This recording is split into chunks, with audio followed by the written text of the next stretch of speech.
তো বন্ধুরা এবার কিন্তু আমি যে 10 টাকায় 11টা ফুচকা পাওয়া যাচ্ছে সেটা ট্রাই করে দেখবো। তো দাও ভাই একটা। এই যে প্রথমে কি দিলাম? আলু মাখা আলু মাখা। ফুচকাতে নাকি? আচ্ছা, আলুটা কত রকমের মশলা দিয়ে মাখছিস? 30 রকম মশলা দিয়ে মাখানো। 30 রকম মশলা দিয়ে মাখানো। এই যে ফুচকাটা খালি দেখো। আচ্ছা, এই যে ফুচকাটা খালি দেখো কত রকম কিছু আছে পুরো ভরে। হ্যাঁ আচ্ছা, এইবার চলে গেল জলটাও টক ভরে। জলে। দেখতে পাচ্ছ কিন্তু একদম ভরে টক জল সবকিছু কিন্তু একদম ভরে ভরে দিয়েছে, ভালোবাসাটা ভরে দিয়েছিস আশা করছি। তো চলো এবার এটাকে খেয়ে দেখা যাক কেমন খেতে হয়েছে। চলো বাঙালি খাওয়া যাক।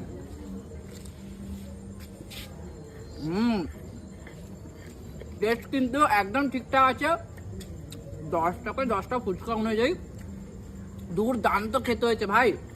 আমার কিন্তু ফুচকাটা বেশ ভালো লেগেছে। তো তোর ঠিকানাটা একটু বলে দে একবার। আমার ঠিকানা হচ্ছে রানাঘাট কাজী স্কুল মোড়, ঠিক বিকাল 5:30 দিয়ে আমাকে পাবে। অফারটা কিন্তু মিস করো না একদম। তো আমি রেকমেন্ড করলাম তোমাদের এই ভাইয়ের ফুচকা, একবার তোমরা ট্রাই করো, আশা করি তোমাদেরও ভালো লাগবে। 1 টাকা পিসের দেখো কম, 11টা ফুচকা 10 টাকা মানে অনেক কম। হিসাব করে দেখো কত করে পড়ছে, 1 টাকা পিসও পড়ছে না ফুচকার দাম। একদম একদম। তো ফুচকাটা কিন্তু আমার খেতে বেশ ভালো লাগলো। ভিডিওটা তোমাদের কেমন কি লাগলো অবশ্যই কমেন্ট করে জানিয়ে, ভালো লাগলে মাস্ট একটা লাইক করে দিও। টাটা।